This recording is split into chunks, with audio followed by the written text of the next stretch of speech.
அனைவருக்கும் வணக்கம். நான் உங்கள் சாந்தி பேசுறேங்க. இன்றைய பதிவுல நாம என்ன பார்க்க போறோம் அப்படின்னா, இன்று 3ஆம் பிறை தரிசனம். இந்த ஒரு வரி மந்திரத்தை 27 முறை சொல்லுங்கள், பணம் பெருகி கொண்டே இருக்கும்னு சொல்லியிருக்கிறேன்.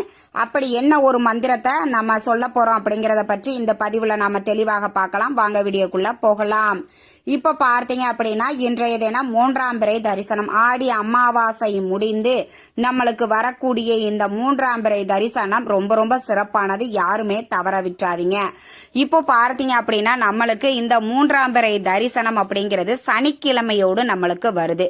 நம்மளுக்கு சனி பகவானால் ஏற்படக்கூடிய தொல்லைகளில் இருந்து விடுபட வேண்டும் அப்படி என்றால், இன்றைய தினம் இருக்கக்கூடிய இந்த 3ஆம் பிறை தரிசனத்தின் போது சிவபெருமானை மனதார நினைத்து கொண்டு எங்களுக்கு இருக்கக்கூடிய பிரச்சனைகள் அனைத்தும் தீர வேண்டும் அப்படின்னு மனதார பிரார்த்தனை பண்ணுங்க. கண்டிப்பா உங்க வாழ்க்கையில இருக்கக்கூடிய பிரச்சனைகள் அனைத்தும் தீரும்.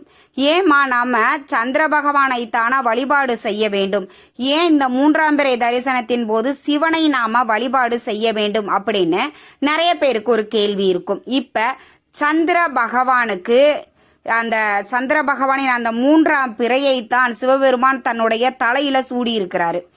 அப்போ இந்த சந்திர பகவான் என்ன பண்ணிட்டாரு அப்படின்னா, விநாயக பெருமானினுடைய அந்த உருவத்தை பார்த்து கேலி செஞ்சிருக்காரு. இப்படி யாருடைய வெளி தோற்றத்தை பார்த்தும் நீ கேலி செய்யக்கூடாது, அதனால உன்னுடைய அழகெல்லாம் குறைந்து போகட்டும் அப்படின்னு விநாயக பெருமான் சபிச்சிட்டாரு. அப்போ நிலா அதனுடைய அழகை இழந்து அதுக்கப்புறம் தேஞ்சு கொண்டே வர்றது தான் நம்மளுக்கு அமாவாசை. அதற்கு அடுத்தது வளர்பிறை வளர்ந்து கொண்டே வரும். இந்த மாதிரி இருக்கும் பொழுது இதுல இருந்து எனக்கு விமோச்சனம் வேணும் அப்படின்னு சொல்லும் பொழுது அப்பதான் பார்த்தீங்கன்னா சிவபெருமான் அந்த 3ஆம் பிறை சந்திரனை கொண்டு தன்னுடைய தலையில அவர் சூடி. அதனாலதான் சிவபெருமான் ஆதியும் இல்லாமல் அந்தமும் இல்லாமல் இருக்கக்கூடிய கடவுள். அப்ப அவர் தன்னுடைய தலையில 3ஆம் பிறையை சூடி இருக்காரு. அப்ப அந்த 3ஆம் பிறையை பார்த்தோம் அப்படின்னா சிவபெருமானினுடைய நுனியை பார்ப்பதற்கு சமம். அப்படிங்கறதுனாலதான் சிவபெருமானை நாம வழிபாடு செய்ய வேண்டும். சந்திர பகவானுக்குரிய அதிபதியும் சிவபெருமான் தான். அப்ப சிவபெருமானை நாம வழிபட்டோம் அப்படின்னா சந்திர பகவானினுடைய அருளும் நம்மளுக்கு ஒரு சேர கிடைக்கும். அதனாலதான் 3ஆம் பிறை தரிசனத்தின் போது சிவபெருமானை நாம வழிபாடு செய்ய சொல்றோம். சந்திர பகவானினுடைய அதிபதியும் சிவபெருமான் தான் இல்லைங்களா? இப்ப இதுல ஒரு விளக்கம் கிடைச்சிருக்கும்னு நினைக்கிறேன். இப்போ இந்த 3ஆம் பிறை தரிசனம் மாலை நேரத்துல 6:30 மணியிலிருந்து ஒரு 7:15 மணி வரைக்கும் நம்மளுக்கு இந்த 3ஆம் பிறை அப்படிங்கிறது தெரியும். இது முடிந்த வரைக்கும் எல்லாராலையும் பார்க்க முடியுமா அப்படின்னா, ஒரு சிலருக்கு அந்த பிராப்தம் இருந்தும் மறந்து போயிருவாங்க. ஒரு சிலருக்கு அன்றைய நாள் கிளவுட்ஸ் எல்லாம் மறைச்சிரும், மேகமூட்டத்துடன் இருக்கும், பார்க்க முடியாம போயிரும் ஞாபகம் இருந்துமே. அப்படி நம்மளுக்கு பார்க்கிறதற்கு வாய்ப்பு கிடைக்குது அப்படின்னா அந்த நேரத்துல இப்ப நான் சொல்லக்கூடிய இந்த ஒரு மந்திரத்தை மட்டும் 27 முறை சொல்லுங்க. சிவபெருமானை நினைத்து உங்க வாழ்க்கையில இருக்கக்கூடிய பணம் சார்ந்த பிரச்சனைகள் அனைத்தும் தீர்ந்து பிறை எப்படி வளர்ந்து கொண்டே போகிறதோ அதே மாதிரி உங்கள் பணமும் முன்னேற்றமும் பெருகி கொண்டே போகும் அப்படிங்கிறது இதனுடைய ஐதீகம். அப்ப 3ஆம் பிறையை பார்த்தவுடன் இப்ப நான் சொல்லக்கூடிய பொருளை கையில வச்சுக்கிட்டு இந்த மந்திரத்தை 27 முறை நீங்க சொல்லணும். என்னென்ன பொருள்? 1 ரூபாய் நாணயம் வச்சுக்கோங்க, விரலி மஞ்சள், ஏன்னா இது ஆடி அமாவாசை முடிந்து வரக்கூடிய நம்மளுக்கு 3ஆம் பிறை தரிசனம். அப்ப அம்பாளுக்கு உகந்த விரலி மஞ்சள்.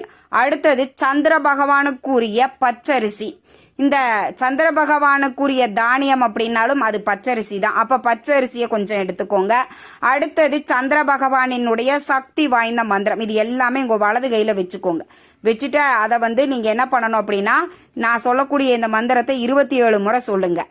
ஓம் சந்திர மௌலீஸ்வரரே போற்றி, ஓம் சந்திர மௌலீஸ்வரரே போற்றி, ஓம் சந்திர மௌலீஸ்வரரே போற்றி அப்படிங்கிற இந்த மந்திரத்தை 27 முறை சொல்லி சிவபெருமானை மனதார பிரார்த்தனை பண்ணிட்டு, என்னுடைய வீடுகளில் இருக்கக்கூடிய பணம் சார்ந்த பிரச்சனைகள் அனைத்தும் தீர்ந்து செல்வ செழிப்பு ஏற்பட வேண்டும், வீட்டில் முன்னேற்றம் ஏற்பட வேண்டும், பணப்புழக்கம் அதிகரிக்க வேண்டும் அப்படின்னு மனதார பிரார்த்தனை பண்ணிட்டு, இப்போ நீங்க விரலி மஞ்சள், பச்சரிசி, 1 ரூபாய் நாணயம் இதெல்லாம் வச்சிருக்கீங்க இல்லைங்களா? இதை ஒரு மஞ்சள் நிற துணியில ஒரு முடிச்சா முடிச்சுட்டு இதை கொண்டு போய் நீங்க பணம் வைக்க வைக்கக்கூடிய இடத்துல வச்சிருங்க. இதற்கு நீங்க வெள்ளிக்கிழமை செவ்வாய்க்கிழமையில வீட்டில் சாம்பிராணி தூபமெல்லாம் போடுவீங்க இல்லைங்களா, அப்போ இதற்கும் சேர்த்து காட்டுங்க. இது அப்படியே இருக்கட்டும். இதில் இருக்கக்கூடிய பொருட்கள் எதுவுமே கெட்டு போகக்கூடிய பொருட்கள் கிடையாது. அடுத்து வரக்கூடிய 3ஆம் பிறை தரிசனத்தின் போது இந்த ₹1 நாணயத்தை மட்டும் எடுத்து வச்சுக்கோங்க. அது அடுத்து வரக்கூடிய பரிகாரத்திற்கு நீங்க பயன்படுத்தி கொள்ளலாம். மற்ற பொருட்களை கால்படாத இடத்துல நீங்க போட்டுடுங்க. இப்படி ஒவ்வொரு 3ஆம் பிறை தரிசனத்தின் போது நீங்க செய்யும் போது உங்க வீட்டில் இருக்கக்கூடிய பணப்புழக்கங்கள் அதிகரிக்கக்கூடும். தொழிலில் இருக்கக்கூடிய தடைகள் நீங்கும். வீட்டில் செல்வ செழிப்பு அப்படிங்கிறது ஏற்படும். கண்டிப்பாக எல்லாருமே இதை இந்த 3ஆம் பிறை தரிசனத்தின் போது செய்யுங்க. சரி அம்மா, எங்களுக்கு 3ஆம் பிறை தெரியலை, இன்னைக்கு மழை ரொம்ப மேகமூட்டத்தோட மழை வர்ற மாதிரி இருக்குது, எங்களுக்கு தெரியலை அப்படிங்கிறவங்க என்ன பண்ணுறீங்க அப்படின்னா, அந்த 6:30 மணியில் இருந்து 7:15 மணிக்குள்ள இந்த ஒரு விஷயத்தை மட்டும் செய்து கிழக்கு நம்மளுக்கு பார்த்தீங்க அப்படின்னா பௌர்ணமி கிழக்கு பக்கம் தெரியும். இந்த 3ஆம் பிறை அப்படிங்கிறது நம்மளுக்கு மேற்கு பக்கம் தான் தெரியும். அப்ப மேற்கு திசை பார்த்து நின்று கொள்ளுங்கள். நின்று கொண்டு சந்திர பகவானையும் சிவபெருமானையும் மனதார பிரார்த்தனை பண்ணிட்டு நான் சொல்லியிருக்க பொருட்கள் ₹1 நாணயம், விரலி மஞ்சள், பச்சரிசி, இது 3ஐயும் உங்க உள்ளங்கையில வச்சுட்டு இந்த மந்திரத்தை 27 முறை சொல்லிட்டு அதை ஒரு முடிச்சா முடிச்சு நீங்க கொண்டு போய் உங்களுடைய பணப்பெட்டி, பர்ஸ், ஹேண்ட்பேக் எது வேணாலும் சரி அதுல வச்சுக்கோங்க. பூஜை அறையில ஒரு தீபம் ஒன்று ஏற்றி வச்சு வழிபாடுகள் செய்யுங்க. இப்படி இந்த ஆடி மாதத்துல வரக்கூடிய 3ஆம் பிறை தரிசனத்தின் போது கண்டிப்பா இதை நீங்க ட்ரை பண்ணி பாருங்க. நிச்சயம் உங்க பணப்புழக்கம் அதிகரிப்பதை நீங்க கண்கூடாக பார்க்கலாம். பலருக்கும் வேலை செய்தாலும் பணம் கையில வந்தாலும் அந்த பணம் தங்காம வீண் விரைய செலவு ஆயிக்கொண்டே இருக்கும். ஒரு ₹10 எடுத்து வச்சோம் அப்படின்னா ஒரு ₹20 செலவு வந்துருது உடனேயும். அந்த ₹10 நம்ம என்ன பண்ணி இது பண்றது? ஒரு சேவிங்ஸ்னே ஒண்ணு இல்லாம சம்பாதிக்கிற காசு மொத்தத்தையும் இப்படியே செலவாயிட்டு இருக்குது. ரொம்ப தண்டமா செலவு பண்ணிட்டு இருக்கோம் அப்படின்ற மாதிரி நிறைய பேர் புலம்புவாங்க. அப்படி இருக்கக்கூடியவர்கள் எல்லாம் இந்த 3ஆம் பிறை தரிசனத்தின் போது இந்த எளிய பரிகாரத்தை செய்து பயன்பெறுங்கள். நிச்சயம் உங்க வீட்டில் பணப்புழக்கம் அதிகரிப்பதை நீங்க கண்கூடாக பார்க்கலாம். ஆடி மாதம் அப்படிங்கிறதுனால நம்மளுக்கு அந்த மாதம் முழுவதுமே நம்ம அம்பிகையை வழிபாடு செய்யக்கூடிய ஒரு மாதமாகும்.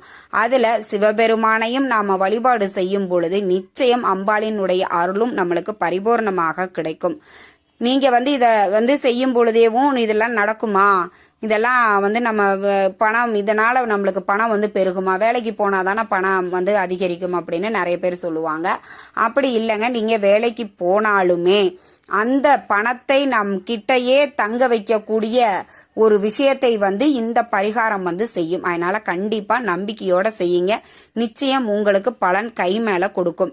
இந்த தகவல் உங்களுக்கு ரொம்பவுமே பயனுள்ளதாக இருந்திருக்கும்னு நினைக்கிற. வீடியோ பிடிச்சிருந்தா லைக் பண்ணுங்க, ஷேர் பண்ணுங்க, கமெண்ட் பண்ணுங்க.